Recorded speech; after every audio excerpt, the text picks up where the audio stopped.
자, 기도하겠습니다. 살아계신 아버지, 오늘도 우리에게 온라인이지만 구역공과 말씀을 듣게 하여 주시고 구역장의 사명과 직분을 말씀의 은혜를 받고 예비하신 말씀의 은혜를 통해서 다시 한번 무장하고 깨달을 수 있도록 인도해 주사오니 진심으로 감사드립나이다. 오늘 말씀을 통해서 저희들 구역원들에게 은혜를 끼치는 말씀이 깨달아지게 하여 주시옵소서. 한 주간도 말씀을 통해서 구역원들에게 선포할 말씀을 잘 준비할 수 있도록 특별한 은혜를 허락하여 주시옵소서. 시작하는 시간 마칠 때까지 함께해 줄 줄 믿사옵고 사랑 많으신 예수 그리스도의 이름으로 감사드렸사옵나이다. 아멘. 자, 오늘 30강 10대 재앙 10번째 재앙 장자재앙에 대해서 오늘 살펴보겠습니다. 자, 출애굽기 본 말씀은 출애굽기 11장 1절에서 10절, 12장 29절에서 36절입니다. 자, 그 가운데 출애굽기 11장 7절 말씀만 읽겠습니다. 제가 읽겠습니다. 그러나 이스라엘 자손에게는 사람에게나 짐승에게나 개도 그 혀를 움직이지 않으리니 여호와가 애굽 사람과 이스라엘 사이에 구별하는 줄을 너희가 알리라 하셨나니 이는 하나님의 말씀이니라. 아멘. 자, 학습 내용을 들어가겠습니다. 한밤중에 애굽 생축의 초태생과 애굽의 맏아들 장자를 모두 죽이신 장자 재앙은 10가지 재앙 중에서 가장 혹독한 재앙이자 최후의 재앙이었습니다. 자, 그래서 첫 번째로 장자의 목적. 하나님께서는 모세를 처음 부르실 때부터 장자를 칠 때에 바로가 이스라엘을 놓아줄 것이라고 미리 말씀하셨습니다. 출애굽기 4장 21절 23절 11장 1절. 결국 장자 재앙을 통해서 바로는 자신이 애굽의 신이 아니라 여호와께서 참 신이심을 알게 되었습니다. 그래서 장자 재앙을 당한 후 너희의 말대로 가서 여호와를 섬기며 라고 말하였던 것입니다. 출애굽기 12장 31절에 그렇게 말씀했습니다. 하나님께서는 장자 재앙을 통해 이스라엘을 출애굽시키고 이스라엘이 하나님께 절개를 지키는 백성이 되기를 원하셨던 것입니다. 출애굽기 12장 42절에 말씀했습니다. 그런데 바로가 하나님이 참 신이심을 알게 되었다고 했는데 그러면 여러분 회개했을까요? 회개했다면 진작 더 빨리 이스라엘 백성에게 협조적이고 해방을 시켰을 것입니다. 이것은 머리로는 하나님이 참신이구나 그걸 알겠는데 회개가 안 된 것입니다. 생활 속에서는 똑같은 행동하는 것, 뉘우치기만 한 거죠.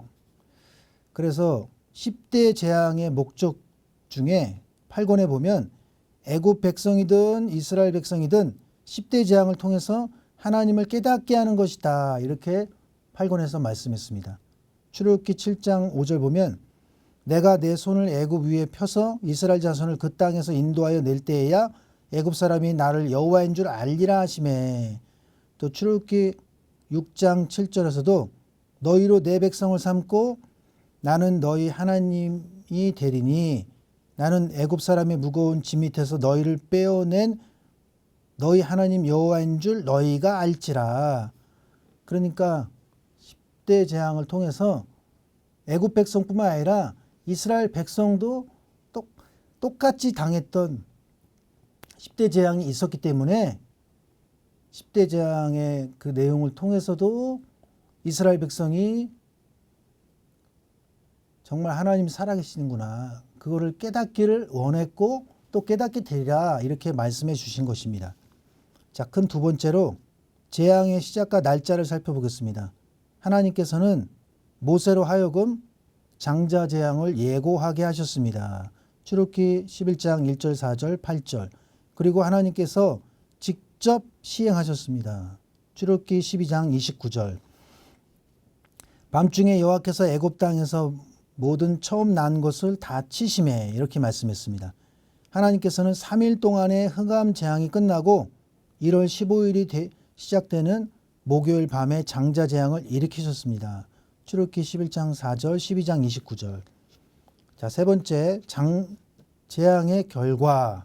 첫 번째로 애굽 땅에서 모든 처음 난 것은 사람부터 짐승까지 다 죽었다. 출애굽기 12장 29절, 시편 135편 8절 9절. 고대 사회에서 장자는 가족과 나라의 유업을 이어가는 힘을 상징했습니다. 창세기 49장 3절, 시편 21편 17절, 역대상 21장 3절. 한마디로 장자는 가정과 그 나라의 권위와 영광을 대표했습니다. 시편 89편 27절, 내가 또 저로 장자를 삼고 세계 열왕의 으뜸이 되게 하며, 이렇게 말씀했습니다. 이러한 장자가 하룻밤에 모두 몰살당했다는 사실은 애굽의 모든 가정과 나라의 장래까지 완전히 끊어놓은 엄청난 사건이었으며, 이는 애굽의 권위와 영광은 사라지고 그 백성은 멸망할 것이라는 심판을 의미합니다. 그래서 사실 장자 재앙은 아담 타락 때에도 있었다라고 할 수 있습니다. 선악과를 먹으면 죽는다는 말씀에 아담이 불순종한 결과 하나님의 장자인 아담은 죽게 되었습니다. 그 자체가 인류 역사에서 재앙과 같습니다. 영생하도록 지음받은 아담이 죽게 된 것은 그 자체가 재앙인 것입니다. 그렇기 때문에 애국과 같은 세상에서 죽은 자와 같았던 인류를 살리기 위해 예수님께서 이 땅에 오셨습니다. 오늘날 우리가 예수님을 믿는 순간 내 속에서 애굽 백성의 속성이 죽고 하나님 백성, 장자의 모습이 살아나는 것입니다.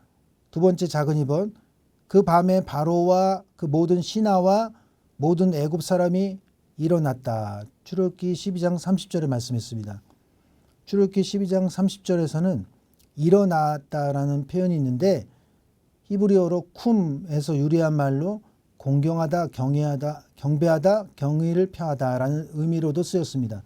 바로와 그 모든 신하 그리고 모든 애굽 백성은 자신들의 장자가 죽은 이 엄청난 대가를 치르면서 하나도 빠짐없이 살아계신 하나님 앞에 자신도 모르게 모든 애굽 백성이 일어나서 하나님께 경의를 표했다는 거예요.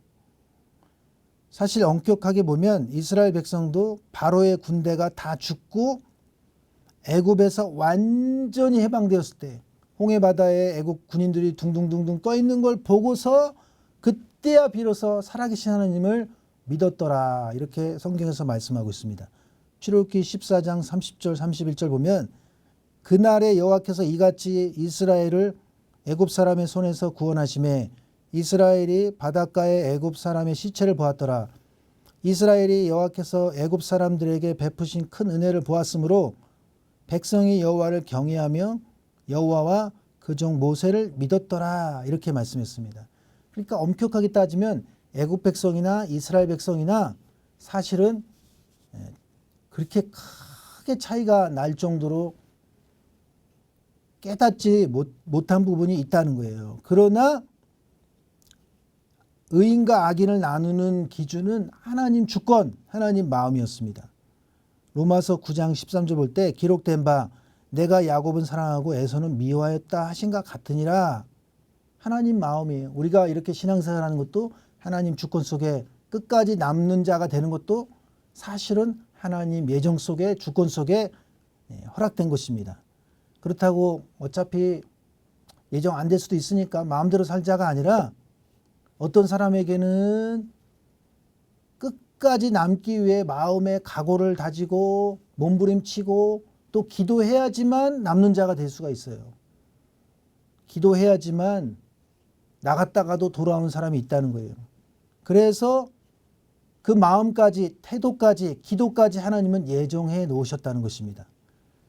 세 번째 작은 3번, 애굽에 전무후무한 큰 호곡이 있었다. 출애굽기 12장 30절에 기록된 큰 호곡이나 출애굽기 11장 6절에 기록된 큰 곡성이라는 단어는 히브리어로 차하카라는 단어인데 비명, 절규라는 뜻입니다. 이 단어는 이스라엘 백성이 애굽의 폭정과 압제로 인해 부르짖었을 때에도 사용된 단어입니다. 애굽 사람들이 아무리 크게 부르짖어도 그 소리를 듣고 응답하신 이는 없었지만 하나님께서 자기 백성의 비명과 탄식 소리를 듣고 그 고통을 원수에게 갚아주셨다. 주로 시편 107편 6절 볼 때 이에 저희가 그 근심 중에 여호와께 부르짖음에 그 고통에서 건지시고 이렇게 말씀하고 있습니다. 하나님께서는 이스라엘 백성의 부르짖음에 응답하셔서 친히 찾아오셨을 뿐만 아니라 10가지 재앙을 통해서 그 원수들을 강력하게 심판하시고 그들을 구원하신 것입니다. 그래서 시편 50편 15절 보면 환난 날에 나를 부르라. 내가 너를 건지리니 내가 나를 영화롭게 하리라. 그러니까 애굽 백성은 우리 살려주세요. 급하니까 하나님 잘못했습니다 라고 한다 할지라도 아무 응답이 없어요. 그러나 택한 백성인 이스라엘 백성은 환난 날에 하나님 찾기만 해도, 아버지 찾기만 해도 하나님께 영광 돌린다는 거예요. 하나님을 영화롭게 한다는 거예요. 이사야 55장 6절 보면 너희는 여호와를 만날 만한 때에 찾으라.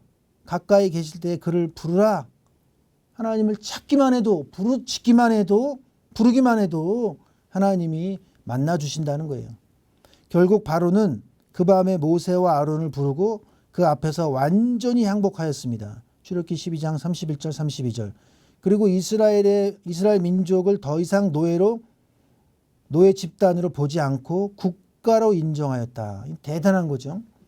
마지막 10번째 장자 재앙을 당한 바로에게 이스라엘은 애굽을 이긴 큰 백성, 세계에서 가장 강력한 애굽을 굴복시킨 큰 국가로 보았던 것입니다. 이때 이스라엘 백성은 큰 재물을 이끌고 애굽에서 나왔다고 출애굽기 3장 21절 22절 11장 2절 3절 12장 35절 36절에서 말씀했습니다. 하나님께서는 400년 애굽 종살이 노역에 대한 품값을 계산하여 큰 재물을 갚아주신 것입니다.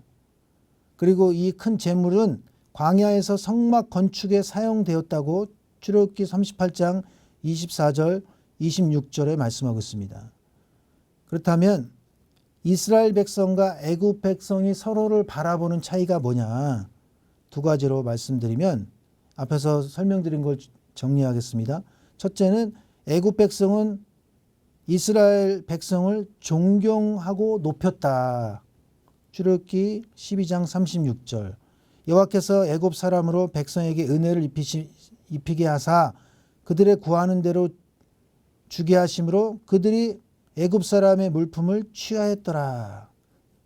8권에서는 여기 은혜라는 단어가 상대를 존경하고 그에 따라 필요한 것을 극진히 대접하는 것을 가리킨다. 이렇게 말씀하고 있습니다. 두 번째, 애굽 백성과 이스라엘 백성이 서로를 바라보는 차이점은 애굽 백성은 이스라엘 백성을 강대국으로 보았다. 더 이상 노예로 안 보았다. 아까도 말씀을 드렸습니다. 자, 큰 네 번째, 장자 재앙의 구속사적 의미를 살펴보겠습니다. 하나님의 장자를 회방하면 반드시 심판을 받습니다. 예수님께서는 참으로 하나님의 장자, 독생자이라고 요한복음 3장 16절, 골로새서 1장 15절에 말씀했습니다. 로마서 8장 29절 보면 하나님이 미리 아신 자들로 또한 그 아들의 형상을 본받게 하기 위하여 미리 정하셨으니 이는 그로 많은 형제 중에서 맏아들이 되게 하려 하심이니라. 이렇게 말씀하겠습니다. 그러므로 세상 종말에도 하나님의 참 장자이신 예수님을 대적하는 자는 반드시 심판을 받아 멸망을 받게 될 것입니다. 마지막 장자 재앙 때에 하나님께서는 애굽 가운데로 직접 들어오셨습니다. 출애굽기 11장 4절 내가 애굽 가운데로 들어가리라. 하나님께서는 애굽에 있는 이스라엘을 구원하시기 위해서 애굽 가운데로 들어가신 것입니다. 마찬가지로 예수님께서도 세상에 있는 하나님 백성을 구원하시기 위하여 세상 가운데로 들어오셨습니다. 요한복음 1장 14절 말씀이 육신이 되어 우리 가운데 거하심에 우리가 그 영광을 보니 아버지 독생자의 영광이요 은혜와 진리가 충만하더라. 이렇게 말씀하셨습니다. 이제 우리 주님께서 재림할 때도 다시 이 세상 가운데로 들어오셔서 하나님의 백성을 구원하시고 모든 사단의 영적 장자들과 악의 세력을 완전히 진멸할 것입니다. 고린도전서 15장 25절 26절 계시록 20장 10절. 오늘날 예수 믿는 순간, 오늘날 우리가 예수 믿는 순간 내 속에 애굽의 속성이 죽고 하나님 백성, 하나님의 장자의 속성이 살아난다라고 할 수 있습니다. 그래서 장자재앙을 통해서 장자재앙 속에 나타난 예수님의 모습을 말씀드리겠습니다. 첫째는 하나님의 백성을 구원하기 위해 이 세상 애굽에 오신 예수. 아까 출애굽기 11장 4절에 하나님께서 직접 애굽 가운데로 들어오셨다 이렇게 말씀하셨습니다. 두 번째, 죽은 자와 같은 이스라엘 백성이 장자재앙으로 출애굽을 한 것은 부활하신 예수를 나타낸다. 죽은 자와 같은 이스라엘 백성이 장자재앙으로 출애굽을 한 것은 장자재앙으로 살아난 것은 부활하신 예수를 나타낸다. 세 번째, 밤중에 장자재앙으로 멸망받는 애굽 백성과 구원받는 이스라엘 백성이 나누어진 것은 예수께서 밤중에 오심으로 슬기로운 처녀와 미련한 처녀가 나누어지는 미래적 사건과 같다.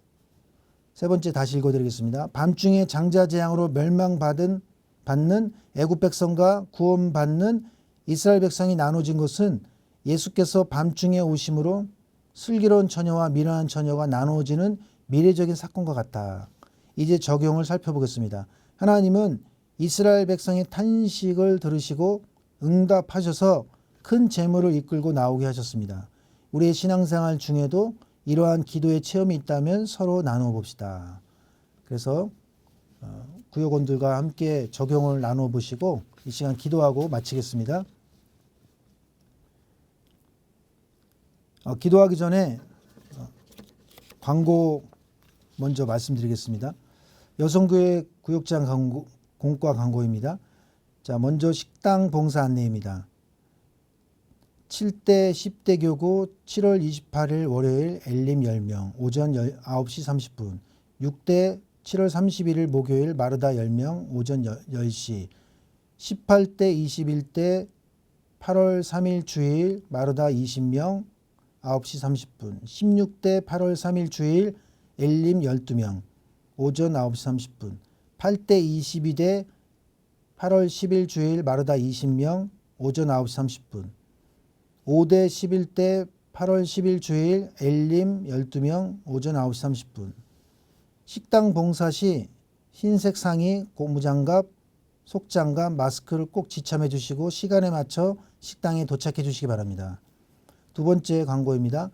7월 8월 봉헌위원 담당 교구 안내입니다. 7월 30일 수요일 7대 8대 교구별 3명씩 7월 30일 목요일 15대 16대 교구별 3명씩 8월 6일 13일 수요예배 9대 10대 교구별 3명씩 8월 6일 20대 27대 11대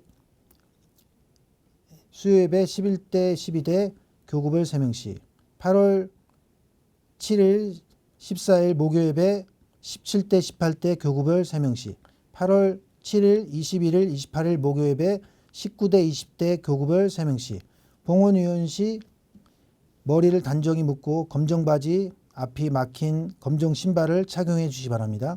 마지막 세 번째 광고입니다. 하계대성의 청소 안내입니다. 구역장님들께서는 하계대성의 기간 동안 숙소 및 성전, 화장실, 샤워실을 청결하게 유지해 주시기 바랍니다. 머리카락, 쓰레기 등 지저분한 것이 쌓이지 않게 치워주시고 쓰레기통이 넘치면 비우고 휴지가 부족할 시에는 채워주시기 바랍니다. 구역장은 하나님께서 세우신 일꾼이고 직분자입니다. 뜨거운 마음으로 솔선수범하여 해외 손님들과 성도님들께 큰 은혜 끼치는 하계대사가 될 수 있도록 협조 부탁드립니다. 자, 기도하고 주기도로 마치겠습니다. 살아계신 아버지, 오늘 이렇게 온라인이지만 구역장 공과를 통해서 장자대왕의 말씀을 듣게 하여 주시고 깨닫게 해주사오니 진심으로 감사드립니다. 저희들 마지막 하나님의 심판이 이루어질 때에 심판받는 편에 있을 것인가, 구원받는 편에 있을 것인가, 저희들 두려운 마음으로 살아가게 하여 주시옵소서. 그래서 다시 오시는 신랑 되신 주님을 만날 때에 슬기로운 다섯 처녀처럼 충분한 여분의 기름을 통해 신랑을 밝히 알아보는 우리의 영혼의 등불이 밝을 수 있도록 인도하여 주시옵소서. 지금 이 시간 받은 바 은혜 감사해서 구역 예배를 드리며 헌금하고자 합니다. 바치는 손손길마다 축복하여 주시옵소서. 그렇게 될 줄로 믿사옵고 사랑 많으신 예수 그리스도의 이름으로 감사기로 쌓옵나이다. 아멘. 하늘에 계신 우리 아버지여, 이름이 거룩히 여김을 받으시오며 나라 임하옵시오며 뜻이 하늘에서 이룬 것 같이 땅에서도 이루어지이다. 오늘날 우리에게 일용할 양식을 주옵시고 우리가 우리에게 죄진 자를 사하여 준 것 같이 우리의 죄를 사하여 주옵시고 우리를 시험에 들게 하지 마옵시고 다만 악에서 구하옵소서. 대개 나라와 권세와 영광이 아버지께 영원히 있사옵나이다. 아멘.